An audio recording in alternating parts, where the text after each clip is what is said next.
This is the Tobago House of Assembly's post-Executive Council media briefing for week ending October 6, 2012. This week, the media is addressed by Chief Secretary Orville London and Infrastructure Secretary Hilton Sandy. Further updates on the Orkinscure roundabout were given by Mr. Sandy. We had some challenges at the Orkinscure junction with the sub-base of the road.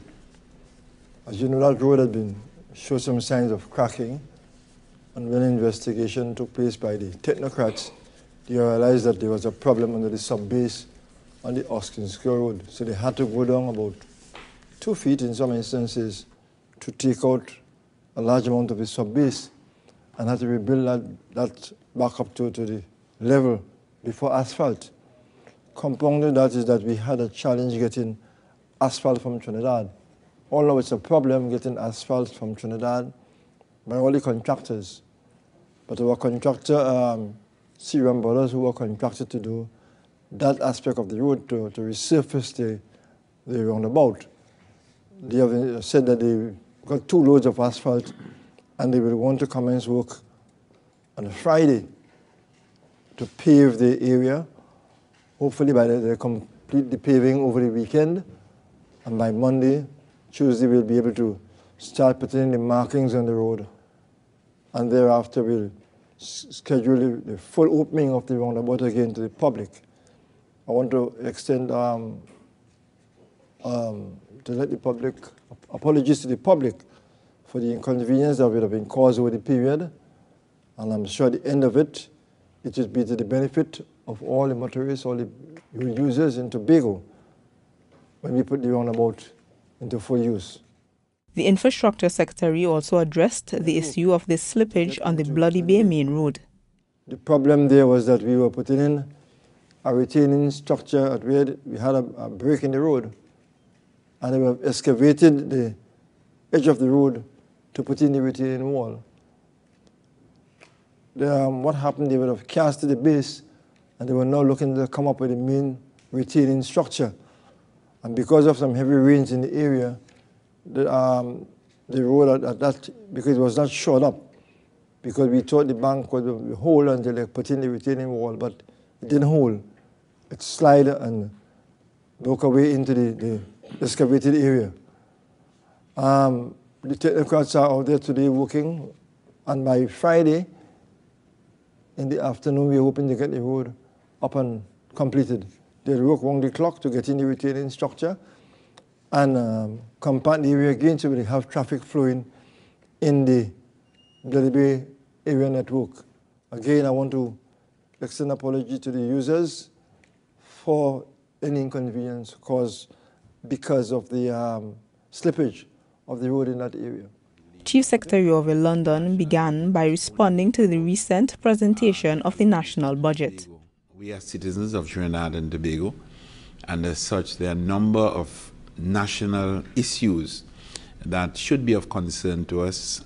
And I just want to make some comments on a couple of areas that I consider are of concern to me, and I think should be of concern to the people of Tobago.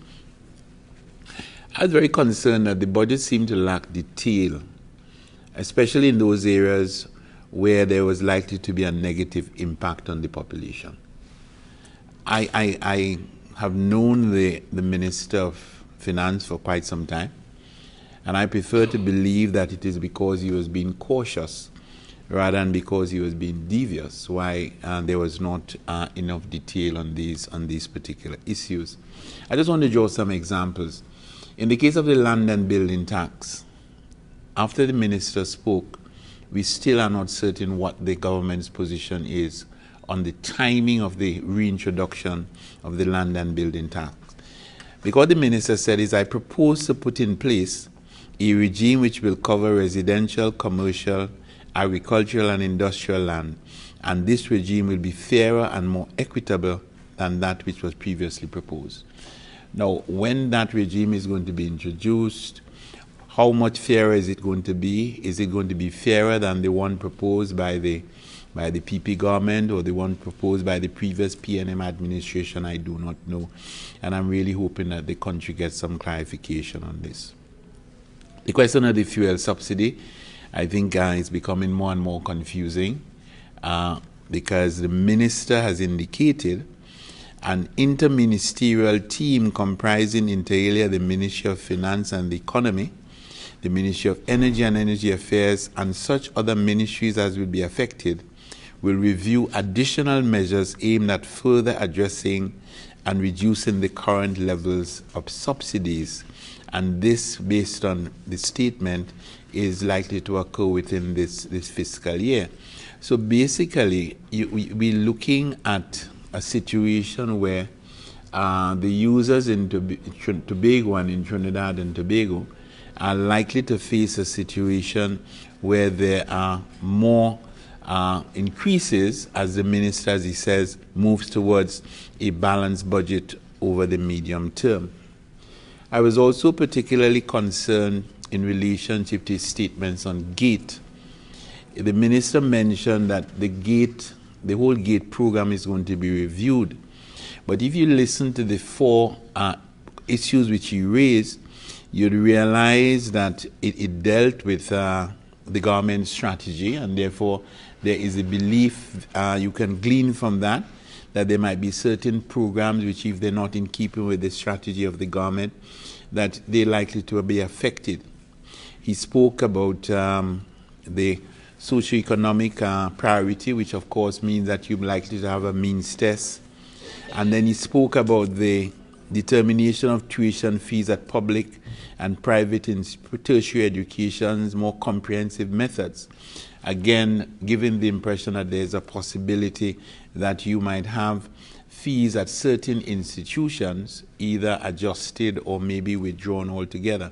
In other words, it left me very confused, and I'm certain that there are a number of young people throughout Tobago and Trinidad who must be very, very concerned as to their status and what are the chances, especially those who have not gone into university yet, what are their chances of getting the same kind of concessions which their predecessors would have received up to this year. And I think this is something that I found was unfortunate, because I feel that somebody of the caliber of the minister could have been much clearer in his pontification and be able to leave us with a much better view as to exactly what the government intends, and more importantly, how it is going to affect the citizens of this country.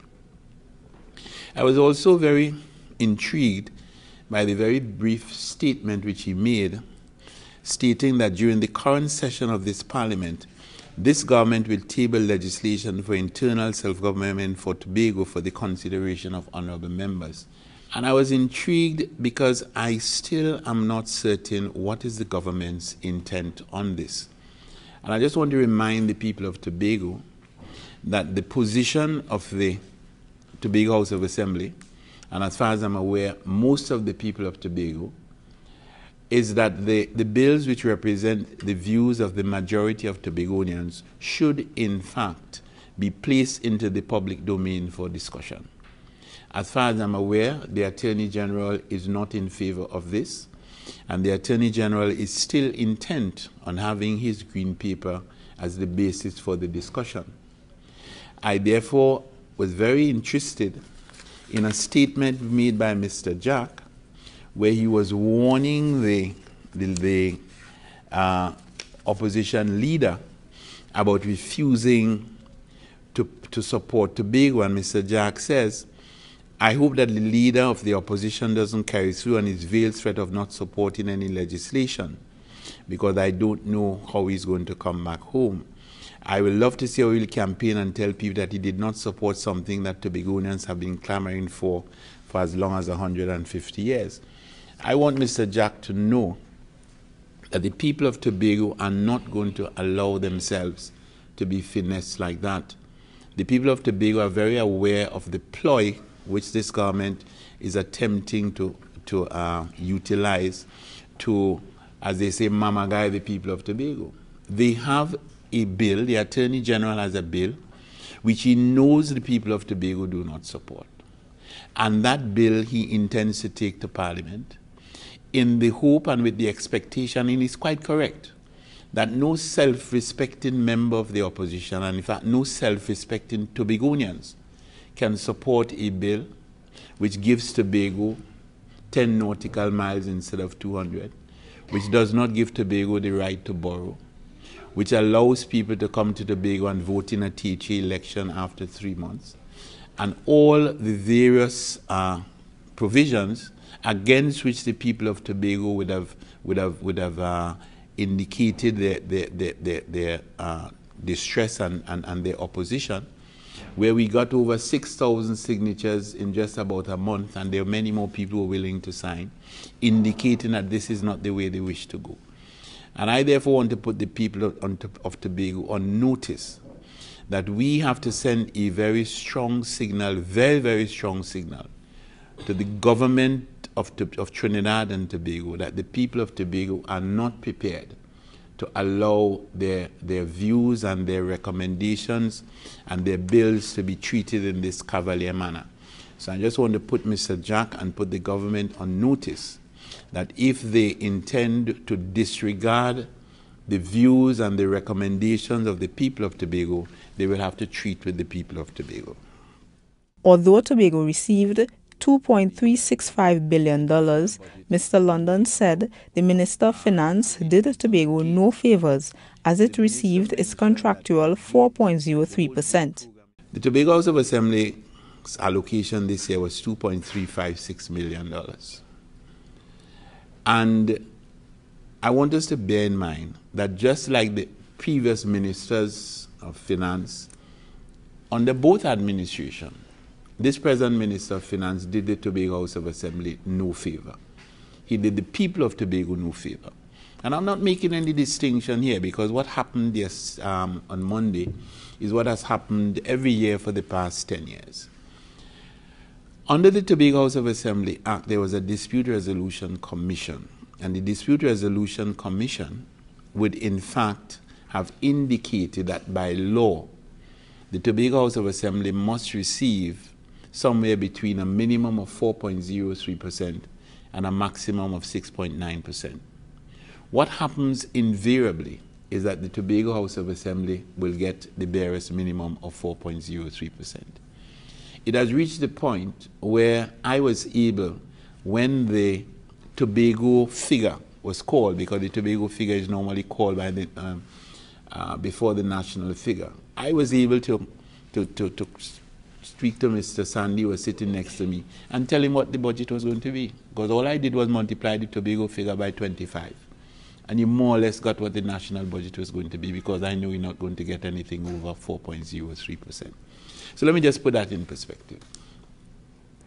The other thing is that we got $2.06 billion in recurrent and $350 million in development.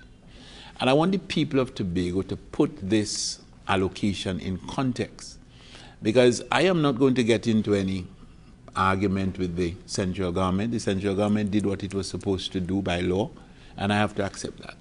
But we in Tobago have got to understand that if you are playing in the big league, you have to be able to manage as if you're playing in the big league.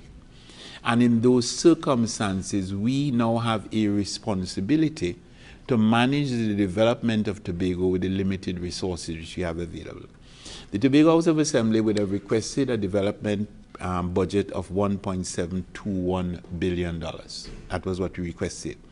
We received $350 million, and just simple arithmetic will tell you that that is about 20%.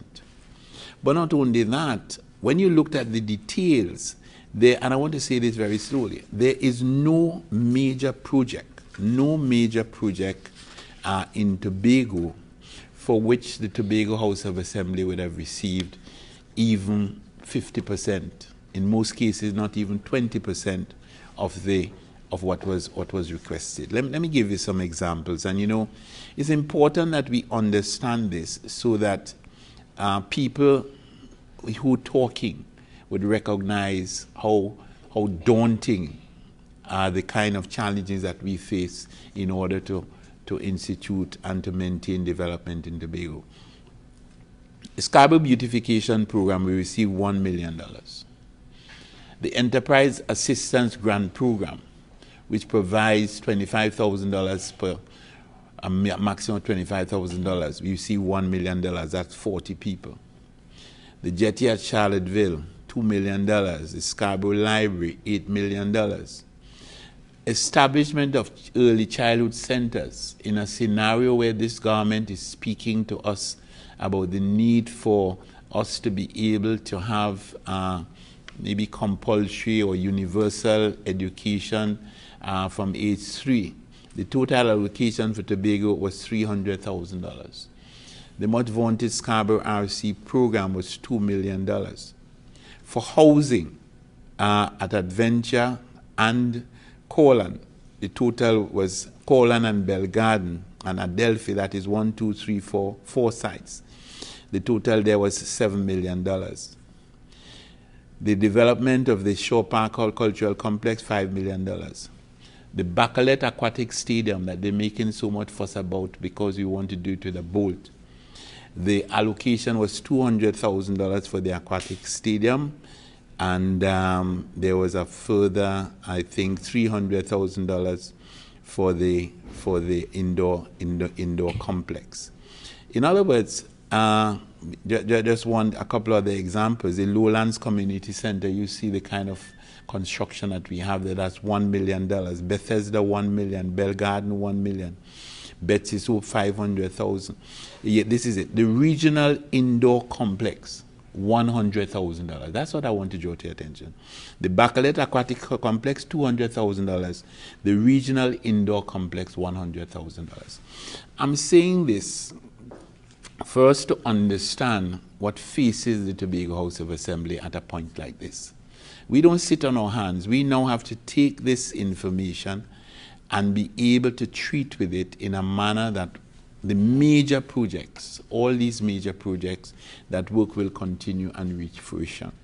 And therefore what we do is that we then make some hard decisions and tell ourselves, listen, there are certain projects that just cannot be done and we have to pool all the money and utilize it on the priority projects.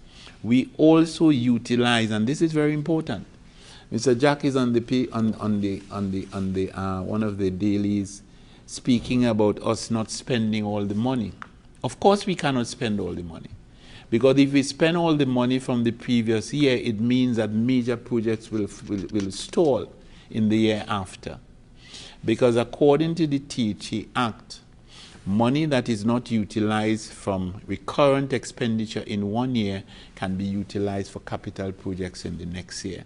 So therefore, we try to make sure that we do not spend all the money, especially on the recurrent, and that money becomes available for us to use in the capital projects, because we know as a matter of fact, based on all that has happened in the past, that we are going to be inadequately funded in where our major development projects are concerned.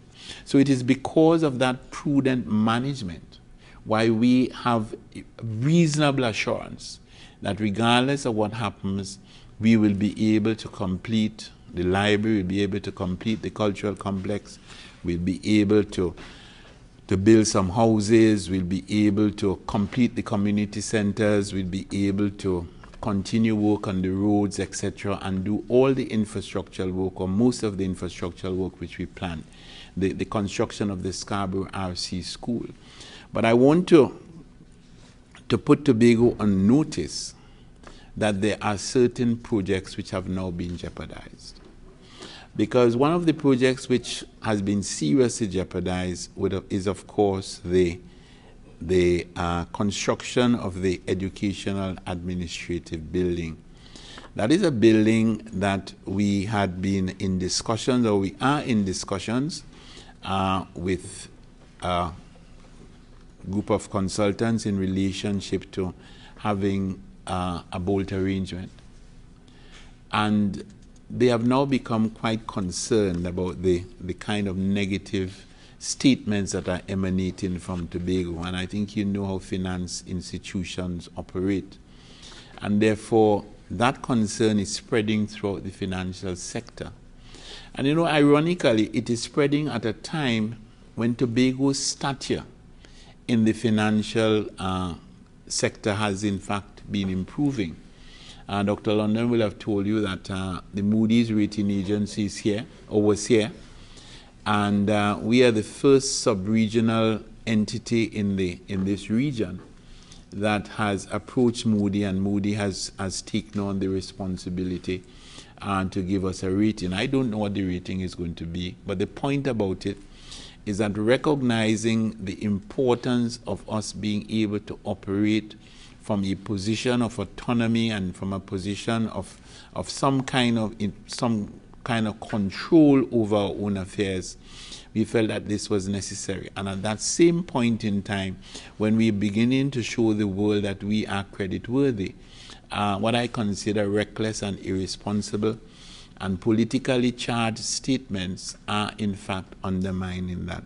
I am asking no favors, but I just want those who are involved in that exercise to be very clear in their minds as to what their motives are and the impact that their actions and their statements could have on the development of Tobago. And you know, you're saying that in the context where many of the things that we are doing in Tobago, the minister has spoken about it in his statement.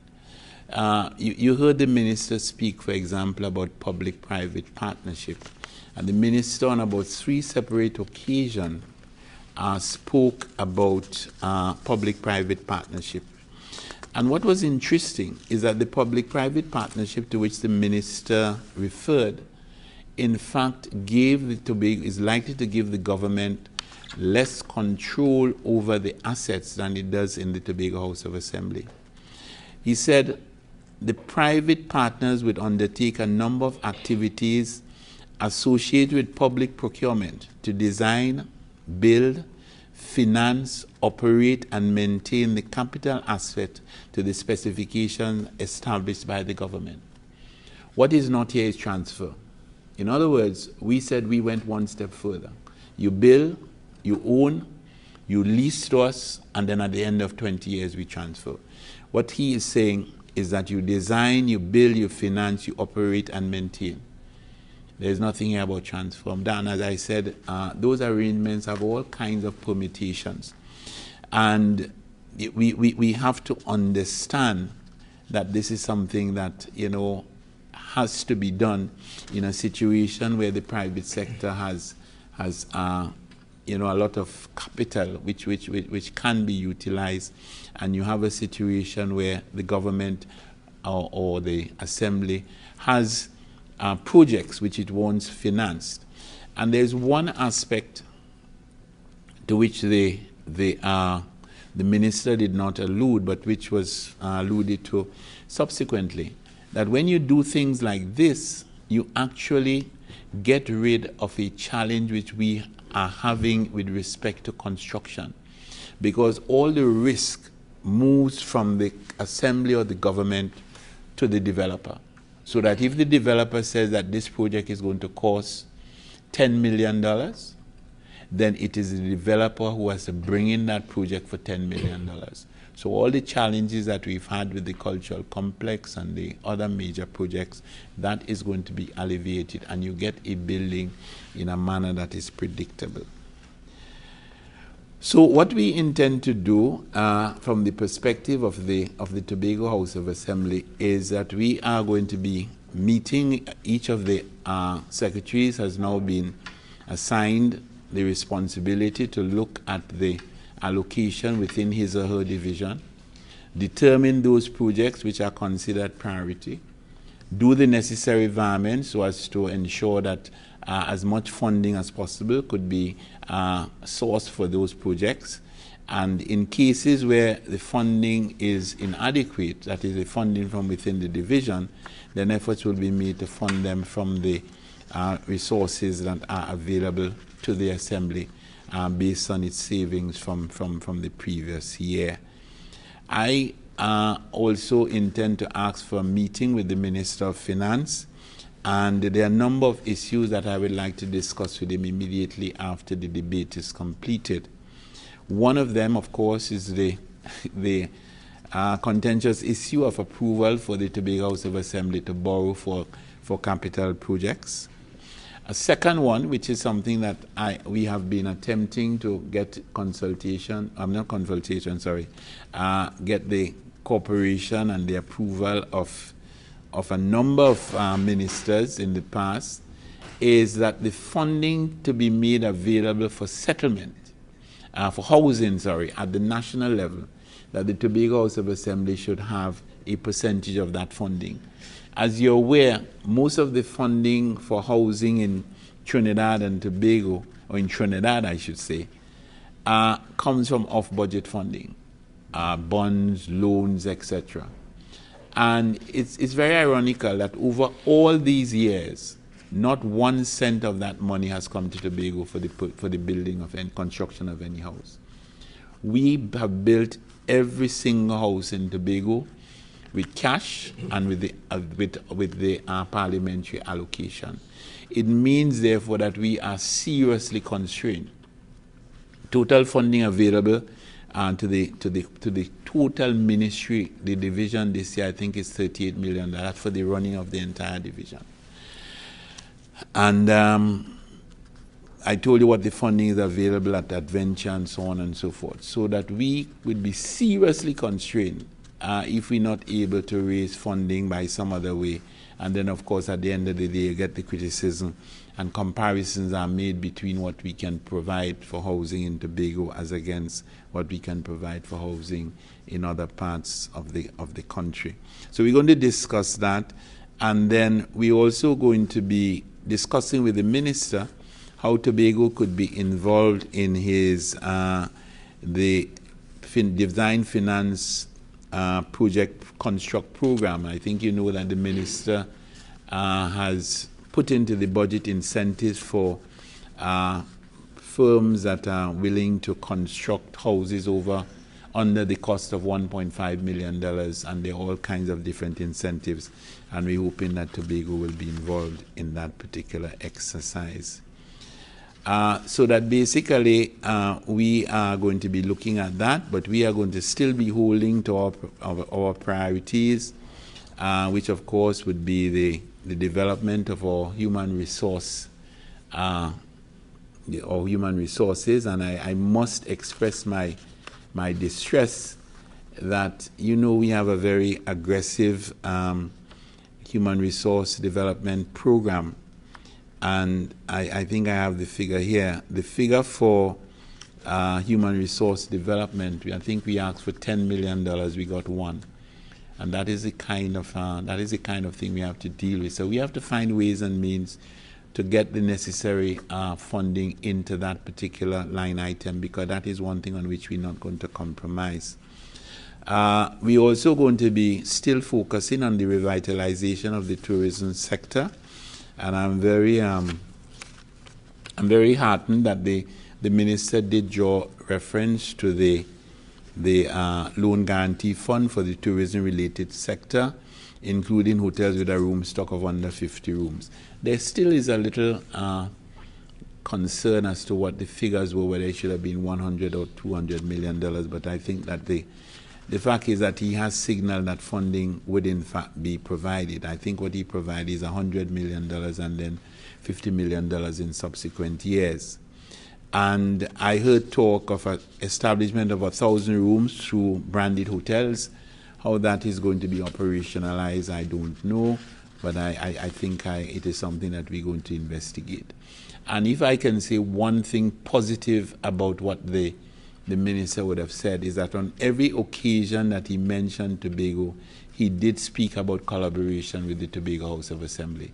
And I'm hoping that this, you know, is a signal that he and his colleagues are willing to you know, change their posture with respect to the role of the Tobago House of Assembly.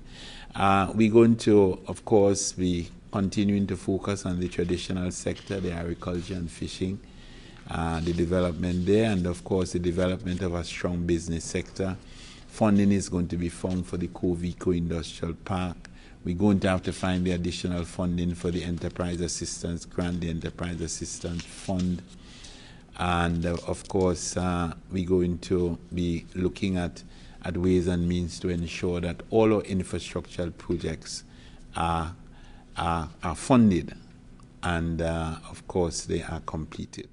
Thank you for watching the Tobago House of Assembly's Post-Executive Council Media Briefing for week ending October 6, 2012. For the Department of Information, I am Umadara Mills.